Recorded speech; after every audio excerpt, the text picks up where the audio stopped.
Y creo que es un buen momento también para orar al Señor. Te quiero pedir que fijes tu mirada en el Señor, así como cantábamos, que pongas tu confianza en el Señor y que puedas hablar con Dios por unos momentos. Así que voy a invitarles a cada uno de ustedes a que puedan cerrar sus ojos, orar al Señor. Jesús ha dicho: venid a mí los que estáis trabajados y cargados, que yo os haré descanso. Yo os haré descansar. Gracias, Señor, por esto, porque tú conoces perfectamente, Señor, nuestra naturaleza. Sabes, Señor, lo que es la carga, el sufrimiento, el dolor. Sabes, Señor, lo que es la alegría, la necesidad de consuelo, la esperanza, Señor. Todo lo conoces tú, Jesús. Por eso que en este día, Señor, queremos venir a ti. Queremos venir a ti, Señor, que eres grande, que eres todopoderoso. Llévale, Señor, tus cargas, tus problemas.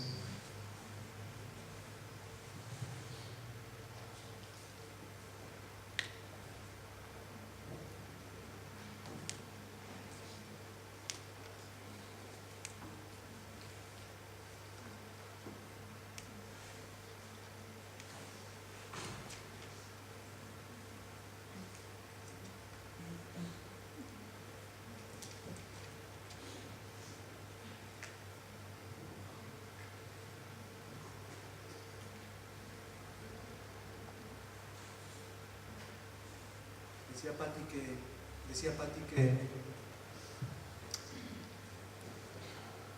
mujer, ¿por qué lloras?, le preguntó Jesús resucitado a María. ¿Me oyen bien atrás, hermanos? ¿O está bajito? ¿Me oyen?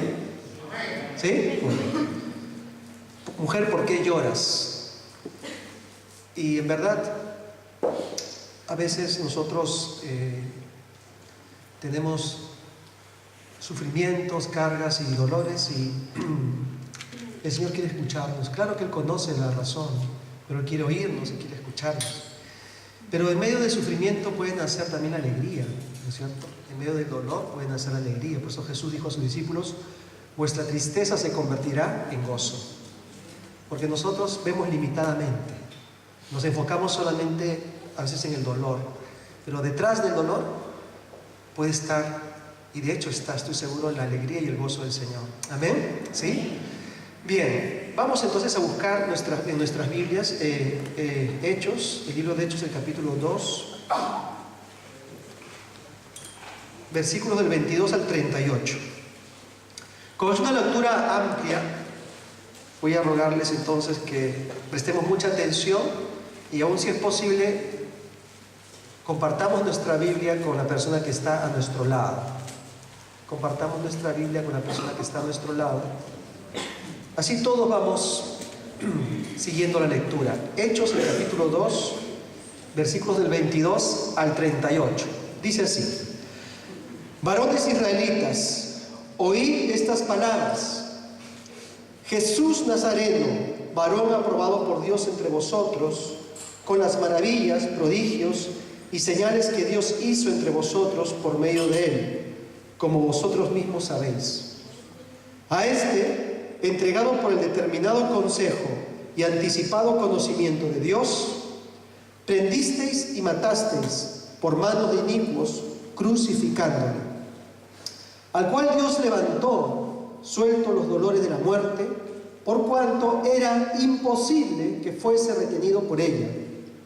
Porque David dice de él: veía al Señor siempre delante de mí, porque está a mi diestra, no seré conmovido. Por lo cual mi corazón se alegró y se gozó mi lengua, y aún mi carne descansa en esperanza. Porque no dejarás mi alma en el Hades, ni permitirás que tu santo vea corrupción. Me hiciste conocer los caminos de la vida, me llenarás de gozo con tu presencia.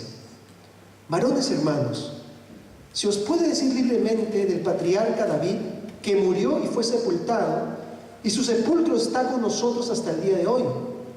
Pero siendo profeta y sabiendo que con juramento Dios le había jurado que de su descendencia, en cuanto a la carne, levantaría el Cristo para que se sentase en su trono, Viéndolo antes, habló de la resurrección de Cristo, que su alma no fue dejada en el Hades, ni su carne vio corrupción. A este Jesús resucitó Dios, de lo cual todos nosotros somos testigos. Así que, exaltado por la diestra de Dios y habiendo recibido del Padre la promesa del Espíritu Santo, ha derramado esto que vosotros veis y oís. Porque David no subió a los cielos, pero él mismo dice: dije el Señor a mi Señor, siéntate a mi diestra hasta que ponga tus enemigos por estrado de tus pies. Sepa pues ciertísimamente toda la casa de Israel, que a este Jesús, a quien vosotros crucificasteis, Dios le ha hecho Señor y Cristo. Al oír esto, se compungieron de corazón y dijeron a Pedro y a los otros apóstoles: varones hermanos, ¿qué haremos? Pedro les dijo: arrepentíos y bautícese cada uno de vosotros en el nombre de Jesucristo para perdón de los pecados, y recibiréis el don del Espíritu Santo. Amén. El Señor bendiga su palabra. Vamos a orar. Padre, abrimos, Señor, una vez más las Escrituras, Señor, tu bendita palabra, y abrimos nuestro corazón, Señor, para que ella penetre en nosotros.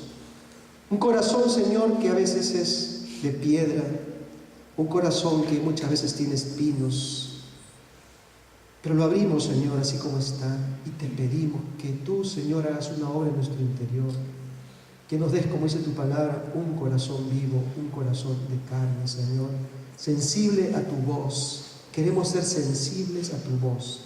Por eso, Señor, quita de nosotros todo impedimento, toda autosuficiencia, orgullo, Señor, y conocimiento altivo que quiera levantarse contra tu palabra, Señor.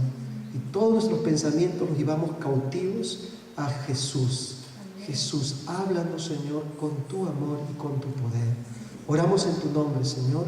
Amén. Amén. Gloria sea al Señor.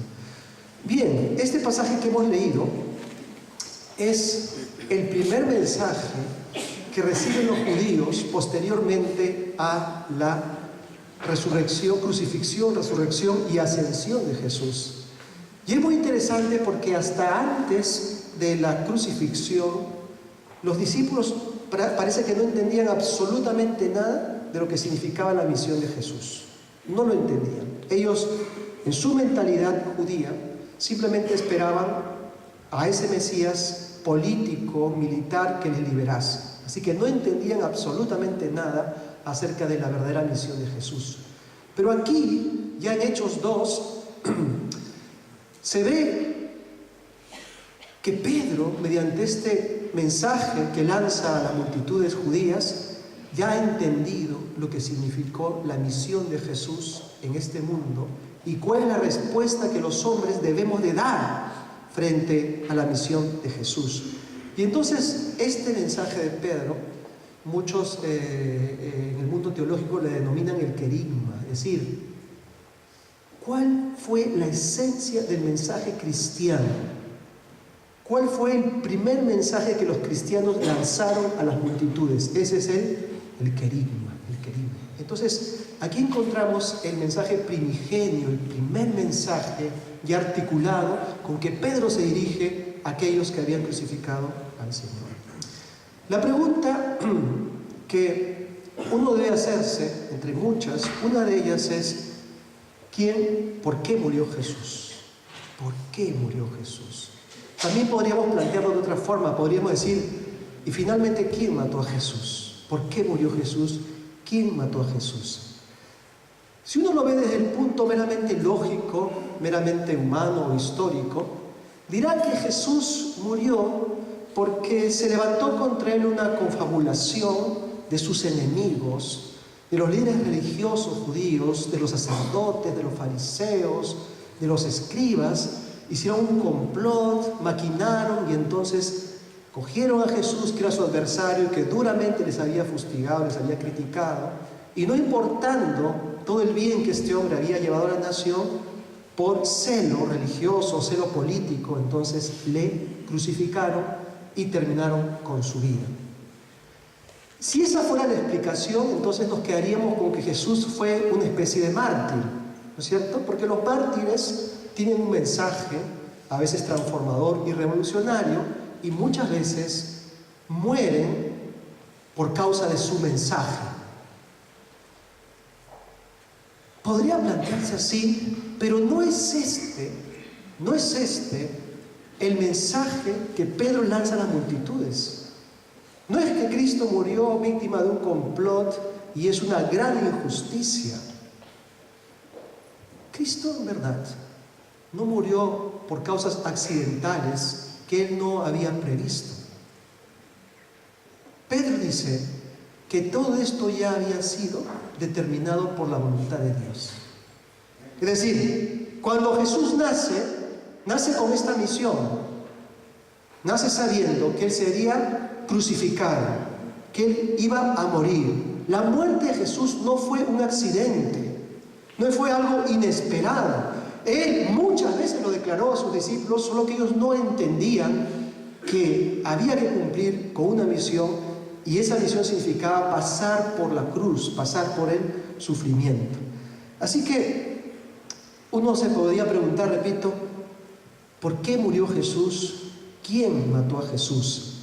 Y en realidad, como ya hemos dicho, esto no se produjo por voluntad humana.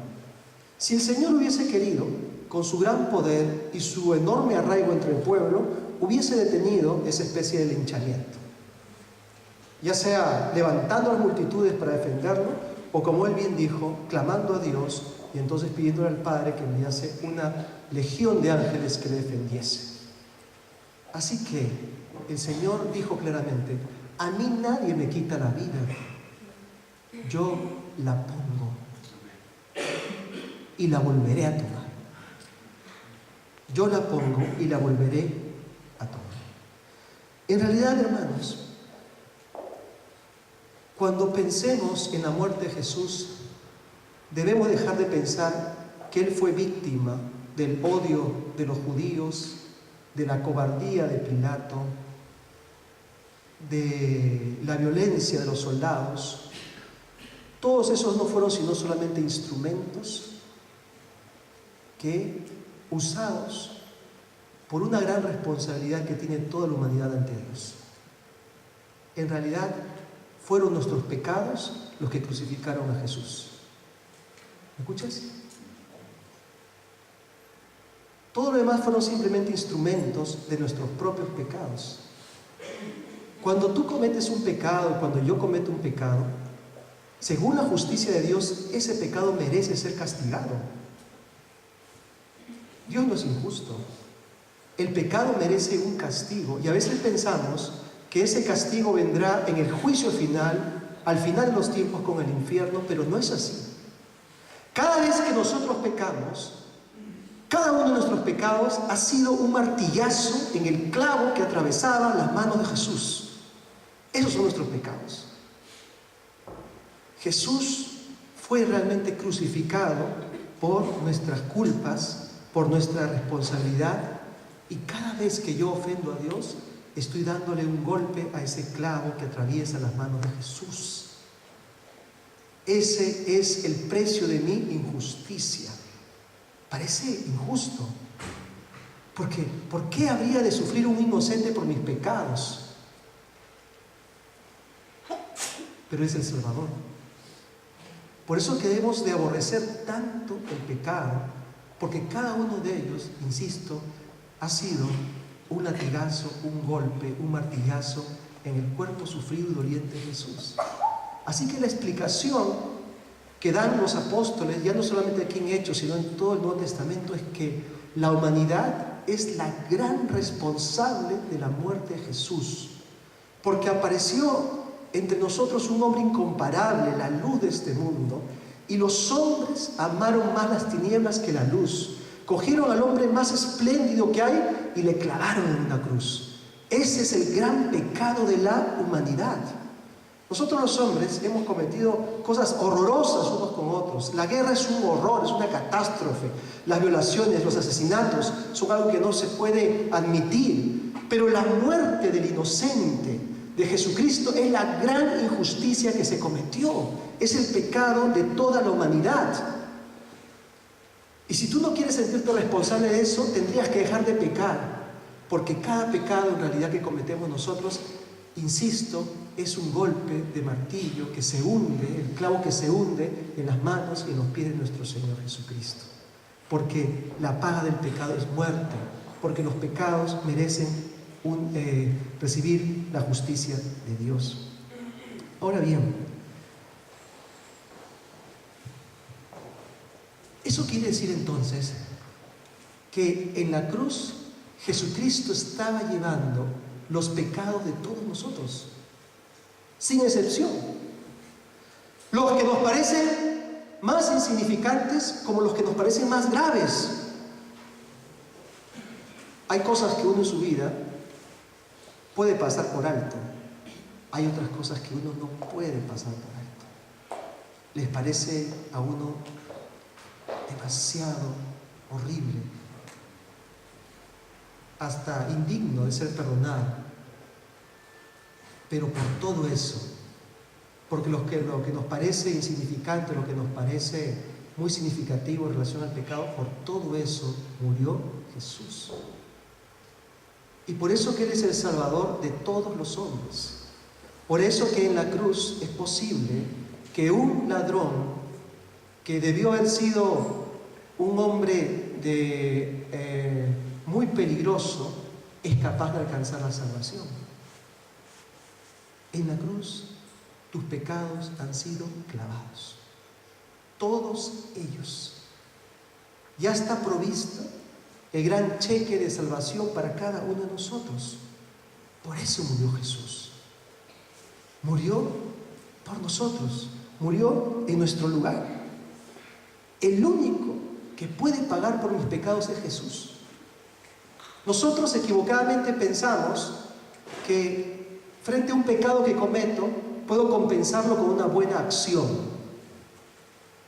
Entonces, puedo haber destrozado una vida, destrozado mi familia o mi propia vida, y entonces tengo que hacer cosas buenas para compensar. Eso no es así, porque ninguna acción es lo suficientemente poderosa para limpiar un corazón que está manchado. Solo la perfecta justicia de Jesús puede hacerlo. Entonces, ¿por qué murió Jesús? Jesús murió por nuestros pecados. En realidad, nosotros le hemos crucificado. Por eso es tan absurdo la interpretación que dice que le echa la culpa a los judíos. No. La interpretación teológica es: Jesús ha muerto por nuestros pecados, y pudo haber sido los judíos o los romanos o quien sea los que le llevaron a la cruz. Eso es simplemente una cuestión de circunstancias. Jesús iba a la cruz de todas formas a causa de nuestros pecados, los de toda la humanidad. Pero nuestro Señor, que fue a la cruz por nuestros pecados, resucitó de entre los muertos.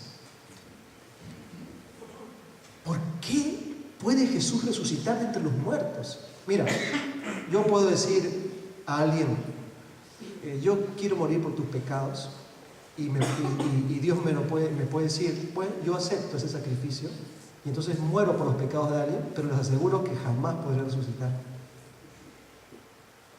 Nunca. Porque un pecador no puede salvar a otro pecador delante de Dios.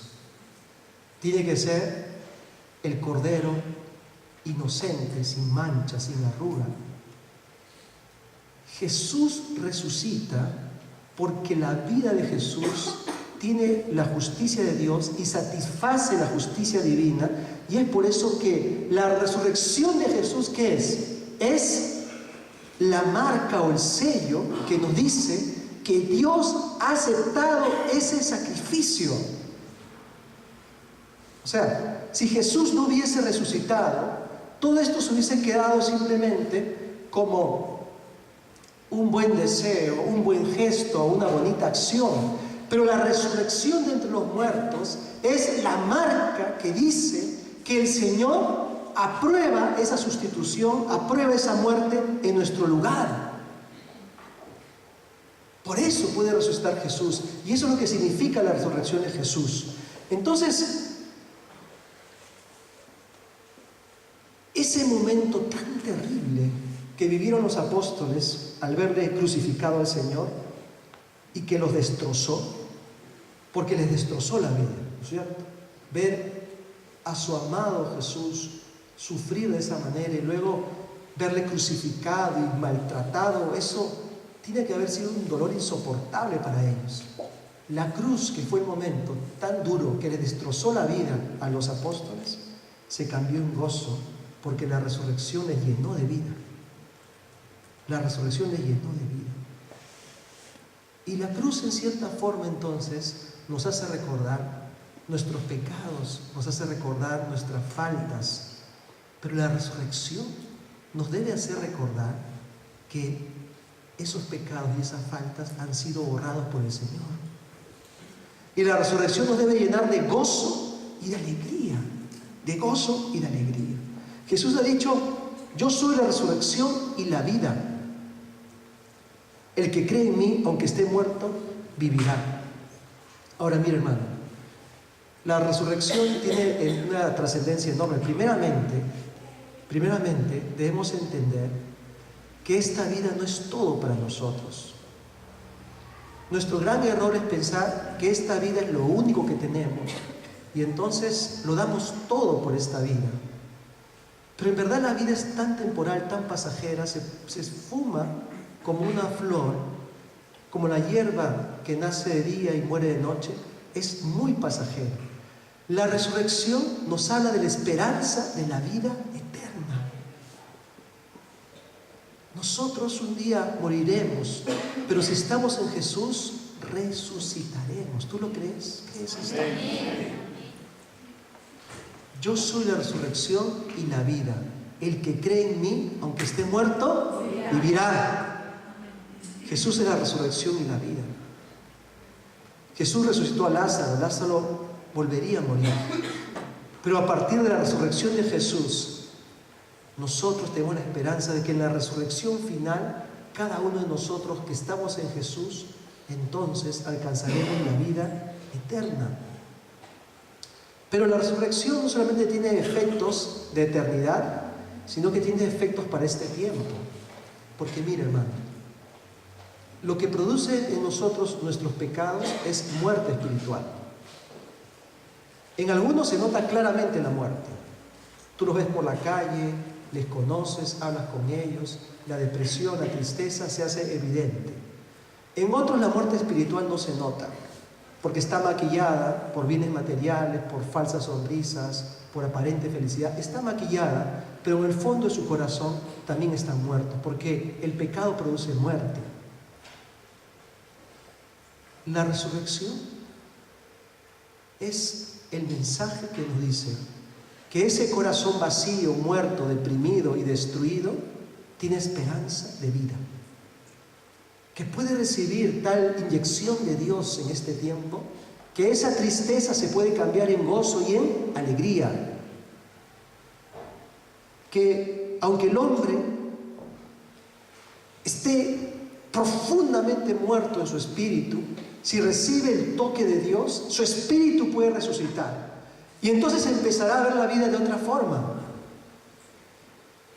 Recuerdo que había una canción, un corito antiguo, que lo cantábamos en la iglesia y decía: el Señor me ofrece un camino limpio y puro. A veces cuando tú ves tu vida, ¿no?, y miras un poco el camino que has recorrido, no da ganas de recorrerlo otra vez, ¿no?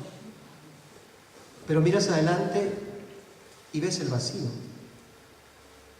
Pero en Cristo Jesús, cuando tú miras adelante, ¿qué ves? El Señor me ofrece un camino limpio y puro. Eso es también la resurrección. Es decir, hay esperanza para aquel que habiendo vivido un camino triste y vacío, quiere empezar a caminar una vida diferente. Para mí, eso es también la resurrección de Jesús. Es una vida nueva. Porque nosotros, hermanos, no nos concentramos, aunque es esencial, más en la cruz que en la resurrección. Ambas cosas son importantes. De ahí nos diferenciamos con algunos grupos que le dan demasiado énfasis a un crucifijo donde Cristo todavía está clavado, y más bien preferimos la cruz vacía. Porque la cruz vacía me habla de que quien murió allí ya no está, sino que, aunque murió, resucitó entre los muertos, y esa cruz ahora está vacía. Y si Él venció la muerte, yo también venceré la muerte. Y si Él venció al pecado, yo también venceré mis pecados. Otro himno antiguo decía: porque Él vive, yo también viviré mañana. Porque Él vive ya no hay temor. Porque Él vive, la vida es segura. Vale la pena vivir por mí, Jesús. Así que gloria a Dios, hermanos. El Señor resucitó, y eso lo dice aquí Pedro. Le dice: miren, hay dos profecías. Una de ellas, David dice que su cuerpo no fue dejado permanentemente en el Hades. El Hades es el lugar de los muertos, y su cuerpo no verá corrupción. Y Pedro dice: pero todos sabemos que aquí está la tumba de David. Entonces, cuando él dice estas cosas, no se puede estar refiriendo a sí mismo, ¿no es cierto? O sea, si yo le dijera hoy día: hermano, ¿saben una cosa? El día que yo me muera, yo no me voy a corromper. Y yo no voy a quedar para siempre en el cementerio. Y tú pasas, luego verías ahí mi tumba, y etcétera, y dirías: no. Entonces Pedro dice: David no se estaba refiriendo a sí mismo. David estaba hablando en profecía. Se está refiriendo a Jesús, que su cuerpo no vería corrupción. Y Pedro dice: era imposible que la muerte le detuviese, era imposible. ¿Dónde está, oh muerte, tu aguijón? Luego va a decir Pablo: ¿dónde está, sepulcro, tu victoria? Ese postrer enemigo que es la muerte, luego el pecado, fue vencido por Jesús. Él resucitó. Dice Pedro: hay otro cántico de David, otro salmo, que dice: dijo el Señor a mi Señor: siéntate a mi diestra, hasta que ponga a tus enemigos por estrado de tus pies. Eso no ha ocurrido con David, eso ha ocurrido con Jesús, porque todos nosotros somos testigos de su resurrección y de su ascensión. Es decir, todo lo que nosotros vimos como una tragedia y nos parecía el final de la misión de Jesús, estaba ya previsto. Nada escapa a la voluntad de Dios.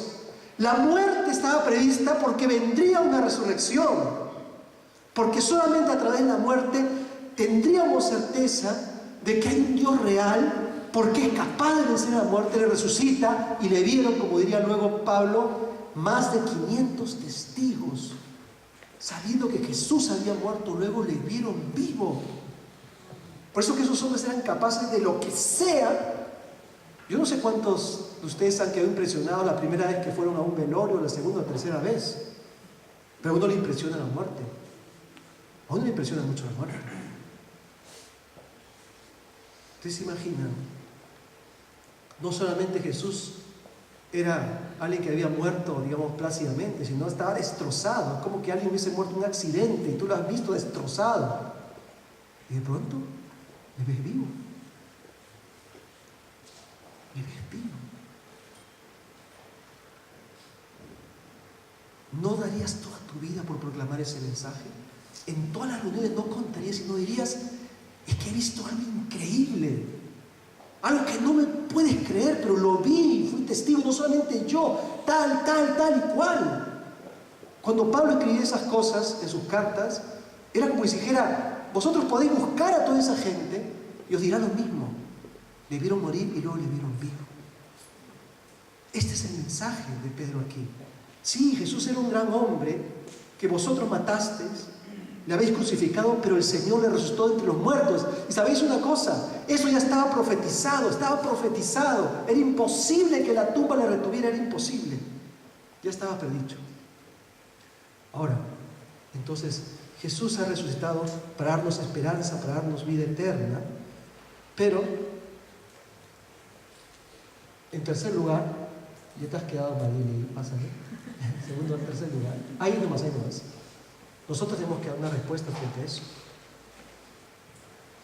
Dice que esos hombres que hacían muy pocas semanas habían crucificado a Jesús, cuando entendieron que efectivamente ese hombre justo y bueno era el Mesías que tanto habían esperado y que no habían sido capaces de reconocer y que le habían matado, cosa que ya estaba predicha. Y lo entendieron porque evidentemente Dios tocó su corazón. Dice el versículo 37, al oír esto, se compungieron de corazón. Y dijeron a Pedro y a los otros apóstoles: varones hermanos, ¿qué haremos? O sea, esto es algo así, hermano. Es como que tú estuvieses en tu casa desesperadamente anhelando que llegue un médico para sanarte, para curarte. Y es tu única esperanza. Y cuando Él llega, le mata. Cuando llega el médico para sanar a tus hijos, a tu mujer, a ti mismo, y es tu única esperanza y tu única salida, le matas.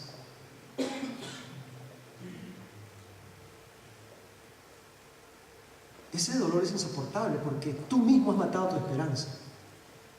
Tú mismo la mataste. Y los judíos que se habían pasado esperando toda su vida al Mesías, cuando le tuvieron frente a sí, no fueron capaces de reconocerle y le mataron y le crucificaron de la peor forma. Y aquí Pedro, lleno de Dios, ahora les habla y les abre los ojos. Y yo te digo esto: tienes que abrir los ojos. Tienes que abrir los ojos. A veces está a 1 centímetro de ti la salvación, el perdón, la liberación de tus pecados, y no somos capaces de verla. No somos capaces de verla. Y no sé qué tiene que ocurrir para que nos demos cuenta que ciegos hemos estado. Y aquí Pedro, mediante el poder del Señor, les hace ver su error. Y entonces dice que ellos se compungieron, así lo traduce la Reina Valera, se compungieron de corazón. ¿Saben lo que esto significa? Dice que podríamos traducir así: que las palabras de Pedro les atravesaron sus corazones. El mensaje de Pedro atravesó su corazón. Atravesó su corazón, se compungieron, es decir, era un dolor insoportable.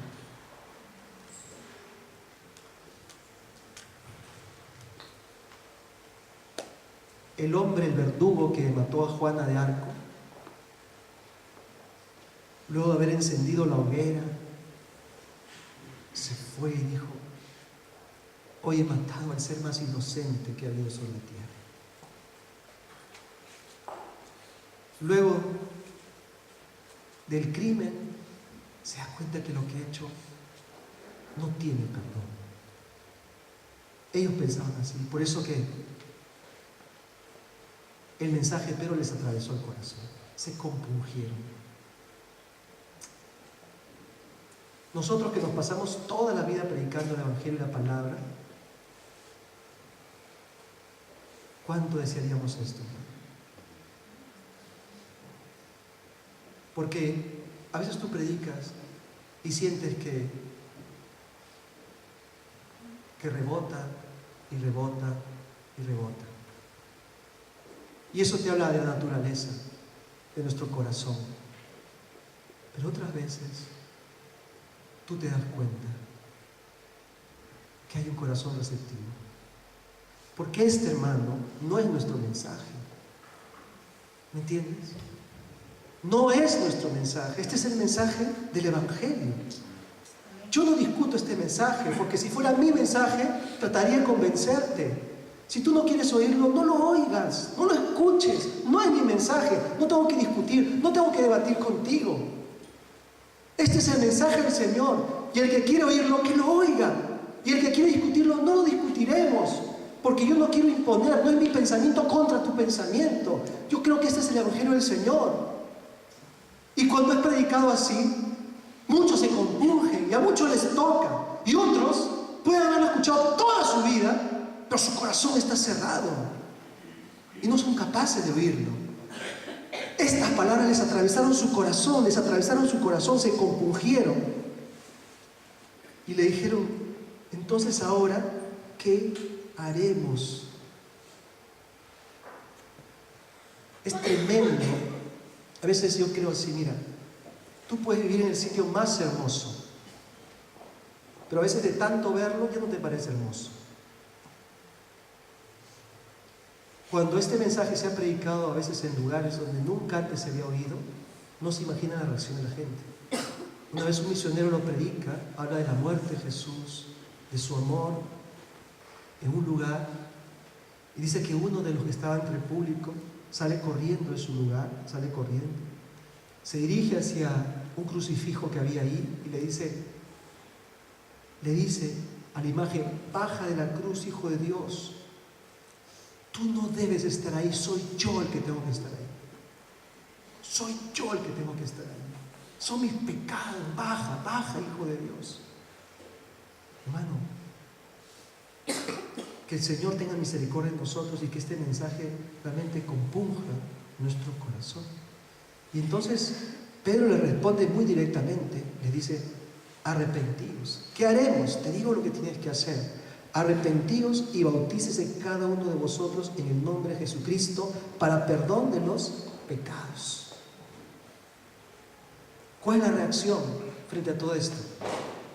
Arrepentimiento. ¿Sabe lo que es arrepentimiento?